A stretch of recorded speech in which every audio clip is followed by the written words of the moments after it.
I think going forward, given the China-US dispute, I do think we're going to see two different global standards, also means two different supply chains.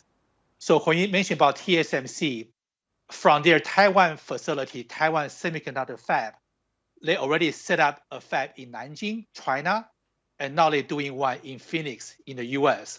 So I do think that some people worry that TSMC might have to pick a side between US and China. But I believe that if they do this right, they can please both countries. They can have two separate facilities, one in China to fulfill Chinese demand, one for US market. So I do believe that they can do the right thing to work with both countries and also to negotiate the best deal for both facilities. Right. Now, I do understand that TSMC is a very important part of the Taiwanese economy. It contributes 4% to Taiwanese GDP and so, is meaningful in that sense. But as an investment professional looking at that market closely, do you think it's really the semiconductor space where there are defined opportunities to do with technology and 5G and essentially the new economy in businesses? Is that where the opportunities are more prominent in Taiwan? Where else are you looking at value in the region? Yes, for the last 20 years, Chinese tech companies been putting a lot of money and investment trying to compete against Taiwanese companies. So basically, Chinese supply chain, we call the red supply chain, can make any products that Taiwan can make, such as components, PCs, smartphones.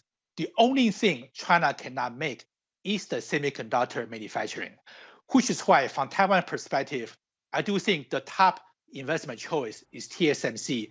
That is also why both China and US want TSMC. It's very difficult to replicate TSMC's technology because it's not only money, it's the know-how, the engineers, the experience. I used to work for the IBM's foundry business in East Fishkill, New York, that was sold to Global Foundry. So I do know that it's very, very difficult given the complex process. So again, answer your question, unfortunately, Chinese can make everything Taiwan can make, but except TSMC semiconductors. In addition, Apple's supply chain is also a positive for Taiwan. But Taiwan has been working with Apple's supply chain for years.